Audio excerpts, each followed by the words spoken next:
My hands were shaking as I poured my husband's coffee. The same hands he'd used to demonstrate how easily he could snap my neck just 8 hours before. But this morning, I wasn't serving him breakfast.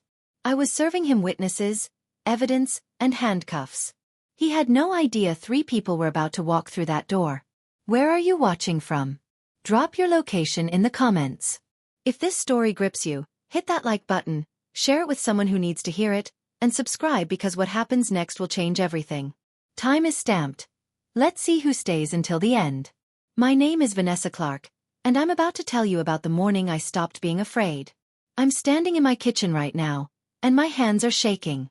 Not from fear this time. From something else. Something stronger. The sunlight comes through the window above my sink, making everything look peaceful and normal. But if you look closer, you'll see my bottom lip is split down the middle. There's a dark purple bruise spreading across my left cheek like spilled wine. When I touch it, even gently, pain shoots through my whole face.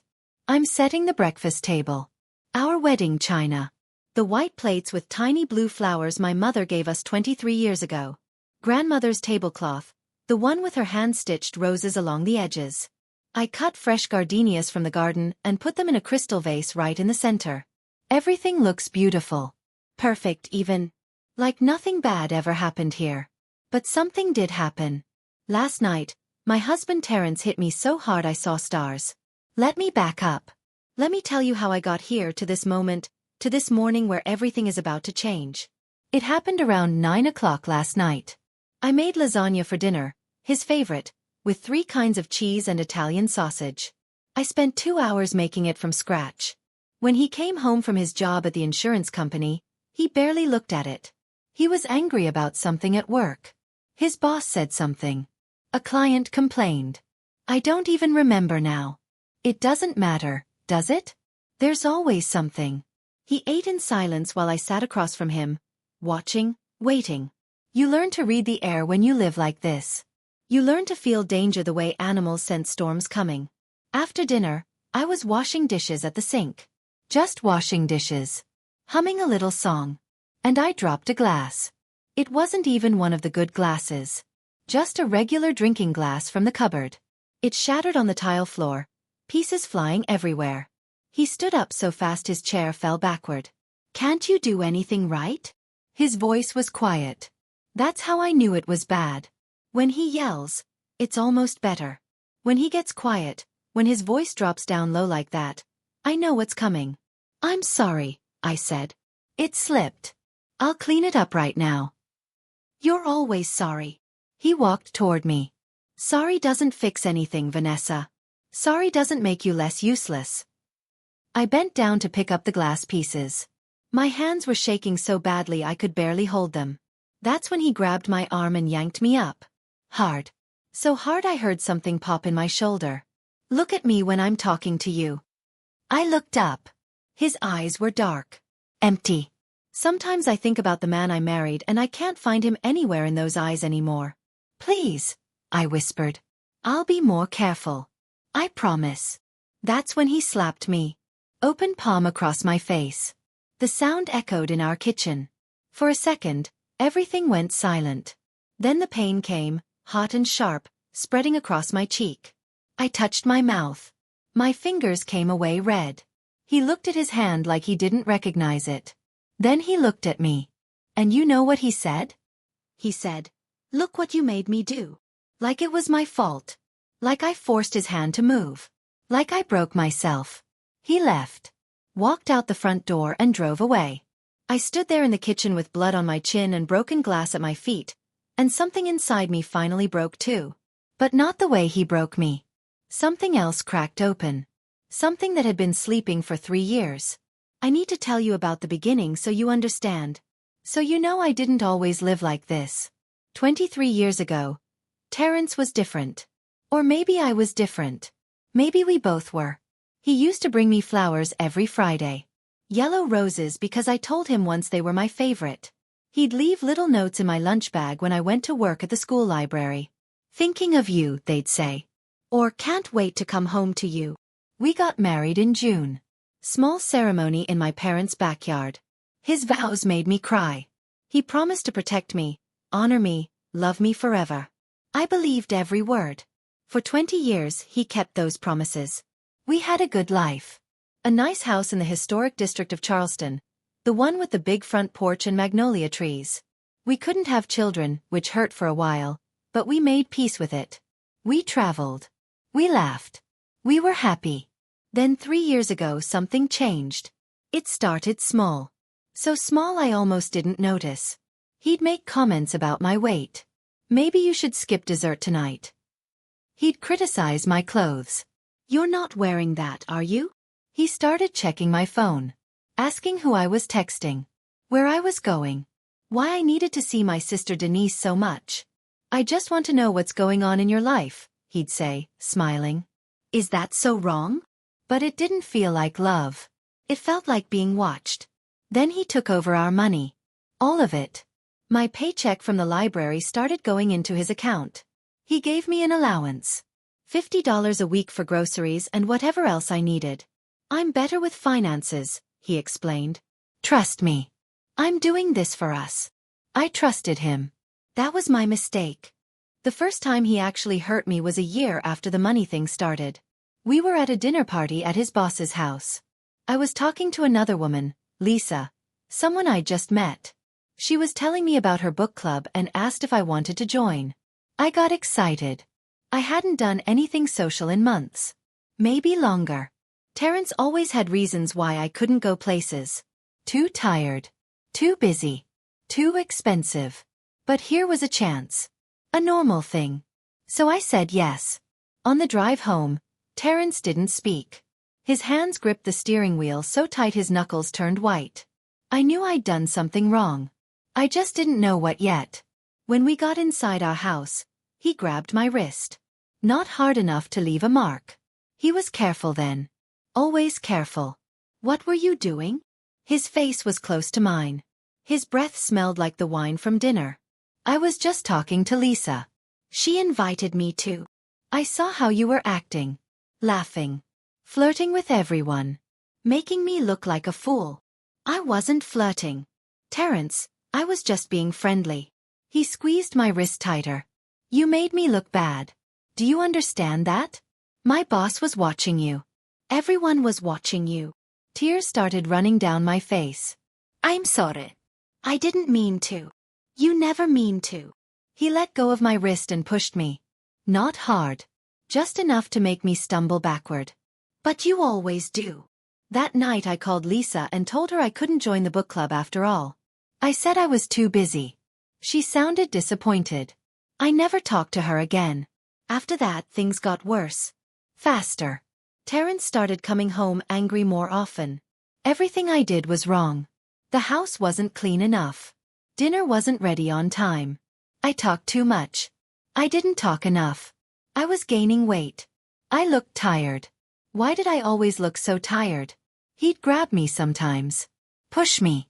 Once he shoved me so hard I fell and hit my head on the coffee table. I had a bump for a week. When people at the library asked what happened, I said I tripped over the dog. We don't even have a dog. The worst part wasn't the physical stuff. It was the other things. The way he made me feel small. Stupid. Worthless. No one else would put up with you, he'd say. You're lucky I stay. And I started believing him. That's what happens. Slowly, like ice forming on a pond, you start thinking maybe they're right. Maybe you are the problem. Maybe you deserve this. My sister Denise tried to help. She noticed I stopped coming to family dinners. Stopped answering calls. She showed up at my house one afternoon when Terrence was at work. I opened the door and she took one look at me and started crying. Vanessa, what's happening to you? I was wearing long sleeves even though it was summer. I had dark circles under my eyes from not sleeping. I'd lost weight because sometimes Terrence wouldn't let me eat until I apologized for whatever I'd done wrong that day. I'm fine, I told her. Just busy. Work has been stressful. She came inside without asking. She sat me down on the couch and held my hands. Talk to me. Please. I'm your sister. I love you. Tell me what's going on. And I wanted to. God, I wanted to tell her everything. But I couldn't make the words come out. Because saying it out loud would make it real. And if it was real, I'd have to do something about it. And I was so scared. Of him. Of being alone. Of what people would think. So elite. Everything is fine, Denise. Terrence and I are fine. You're worrying about nothing. You have a bruise on your arm. I looked down. I'd forgotten about that one. From 2 days ago when he grabbed me during an argument about whether I'd bought the right kind of bread. I bumped into the door. I'm just clumsy lately. She didn't believe me. I could see it in her eyes. But what could she do? I was lying to her face. Protecting him. Protecting the lie we were living. Before she left, she hugged me tight and whispered in my ear, "When you're ready to tell me the truth, I'll be here. I promise. No matter what." That was 8 months ago. After she left, Terrence found out she'd been there. I don't know how. Maybe he checked the Ring doorbell camera he'd installed. Maybe a neighbor told him. He came home furious. What did you tell her? Nothing. I swear. Nothing. If you ever talk about our private business to anyone, Vanessa, you'll regret it. Do you understand me? I understood. But something started growing inside me after that day. Something small at first. A tiny seed of anger. Because I missed my sister. I missed having friends. I missed being myself. I missed the woman I used to be before I became afraid all the time. So I started planning. Not right away. It took months. But I started thinking. Watching. Learning. I bought a new Ring doorbell camera with my library money, the little bit I made from overtime that Terrence didn't know about. I installed it myself and connected it to a secret email account.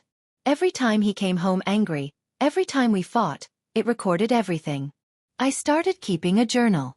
I hid it in the library at work, in the back of the storage room where nobody goes. I wrote down every incident. Every time he hurt me. Every threat he made. Every name he called me. Dates. Times. Details. I took pictures of bruises with my phone and uploaded them to a cloud storage account he didn't know existed.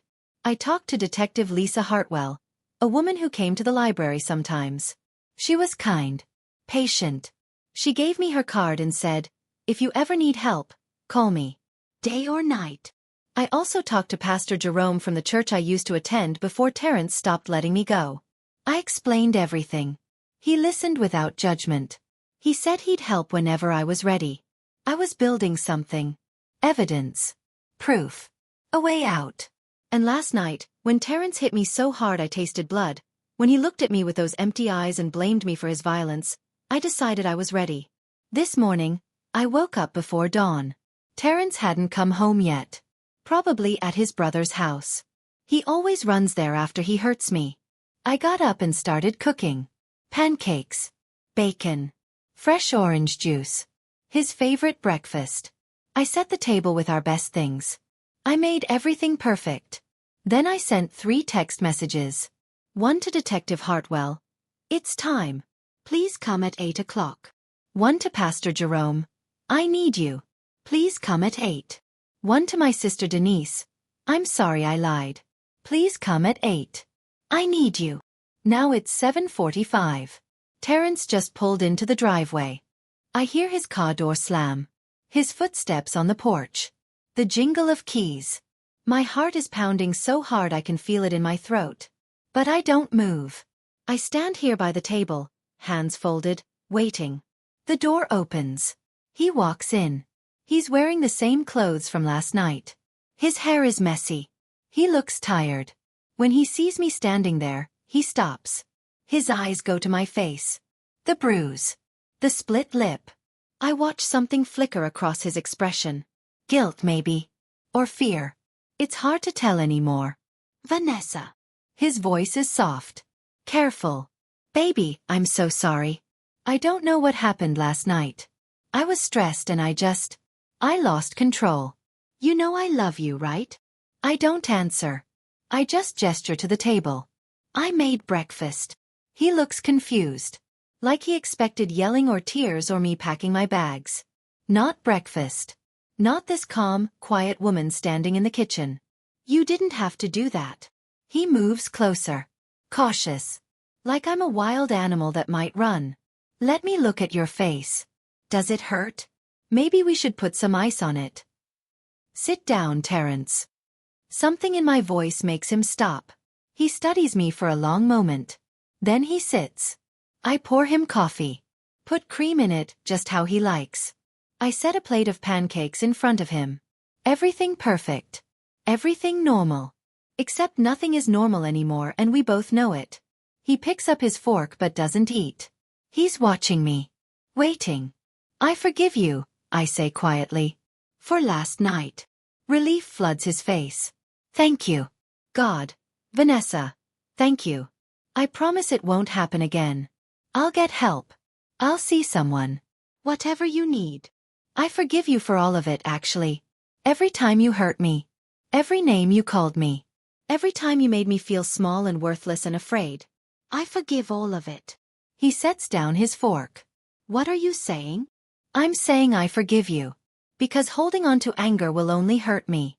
But forgiving you doesn't mean I'm staying. His face changes. The softness drains away. Vanessa. The doorbell rings. We both freeze. He looks at the door, then back at me. Who is that? The truth, I say. I walk to the door and open it.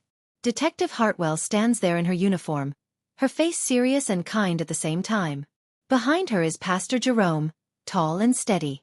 And behind him is Denise, my sister, with tears already streaming down her face. They come inside. All of them. They fill our living room with their presence, their witness, their support. Terrence stands up so fast his chair falls over. What is this? What's going on? Detective Hartwell steps forward. Mr. Clark, I'm here because your wife has made a formal complaint about domestic violence. She's provided evidence. Photographs. Video recordings. Medical documentation. Witness statements. His face goes white.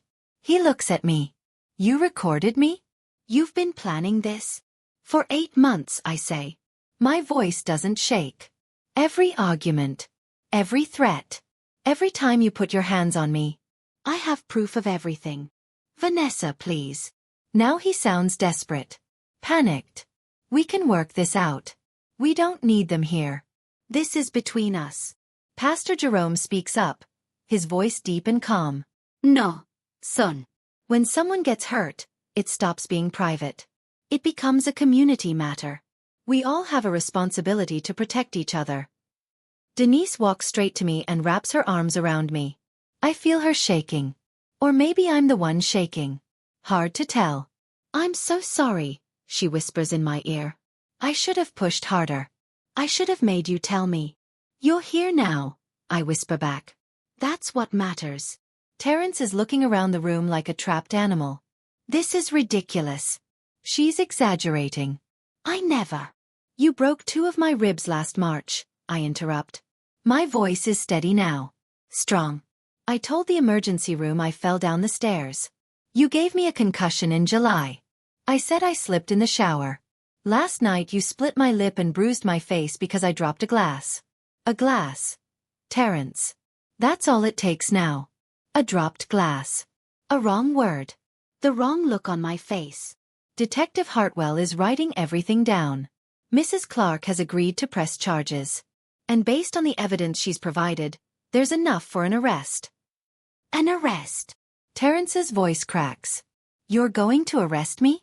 In my own house. You made it unsafe, I say. This stopped being our house the first time you hurt me. It became a prison. But not anymore. He looks at me then. Really looks at me. And for just a second, I see the man I married.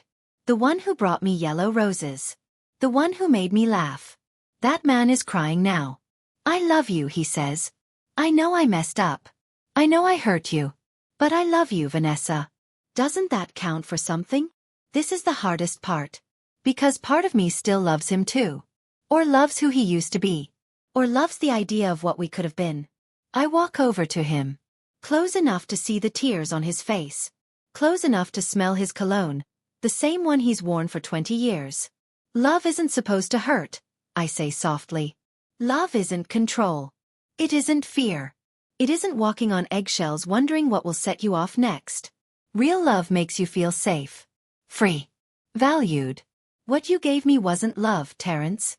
I don't know what it was. But it wasn't love. Please don't do this.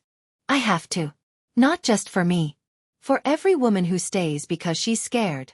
For every person who thinks they deserve to be treated this way. Someone has to say enough.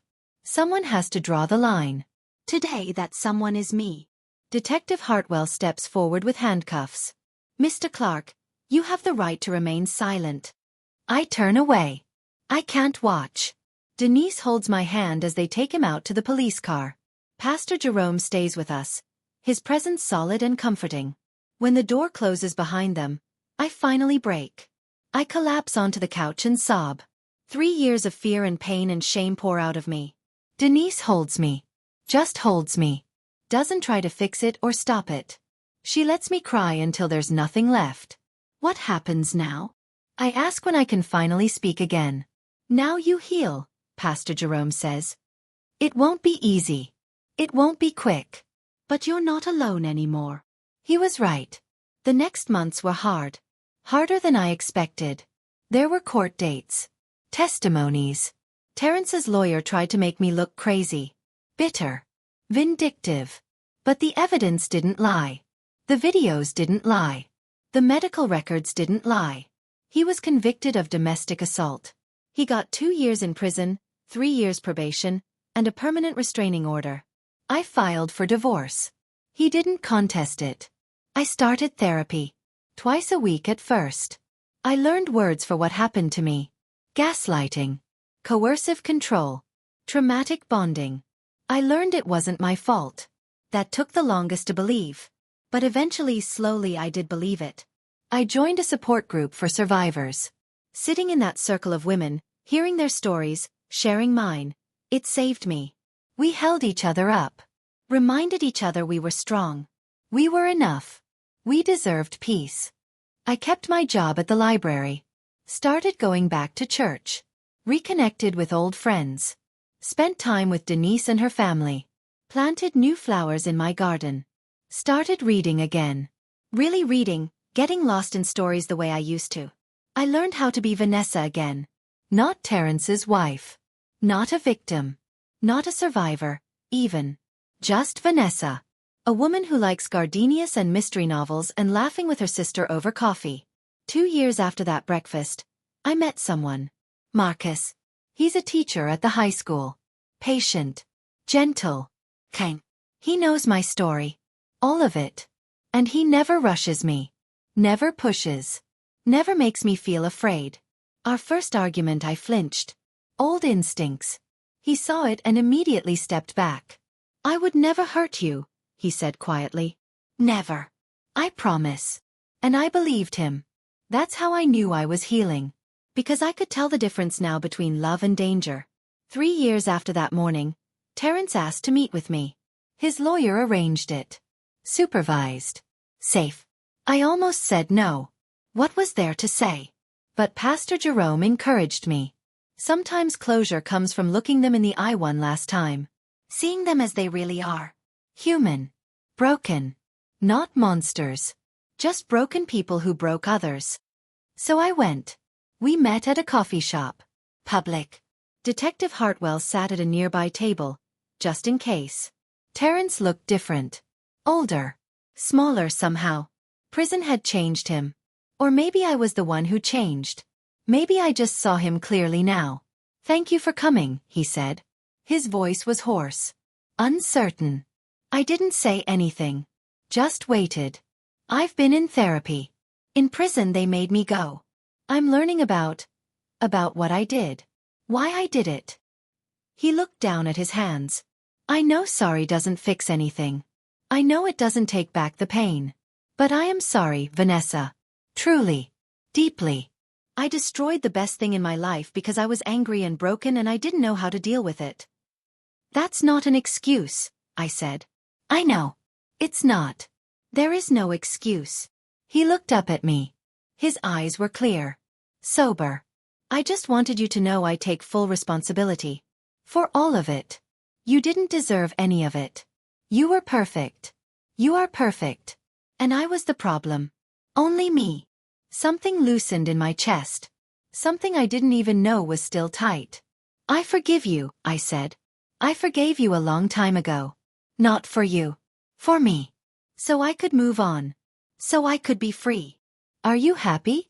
He asked. I hope you're happy. I am, I said. And I meant it. I really am.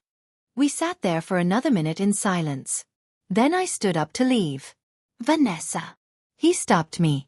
If you ever tell your story, to help someone else, you use my real name. You tell the truth. Maybe it'll help someone recognize the signs before it's too late.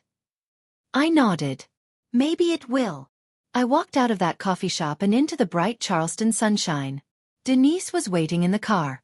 Marcus was coming over later for dinner. I had a full life. A safe life. A life I chose. That breakfast 3 years ago wasn't just about serving Terrence food he didn't expect. It was about serving myself freedom, justice, truth, dignity. If you're reading this and you see yourself in my story, please listen to me. You deserve peace. You deserve safety. You deserve love that doesn't leave bruises. Not on your body, not on your soul. Leaving is hard. The hardest thing you'll ever do. But staying is harder. Staying costs you pieces of yourself until there's nothing left. You don't need permission to choose yourself. You don't need to wait for the perfect moment. You just need to take the first step. Call someone. Tell the truth. Make a plan. Gather evidence. Reach out for help.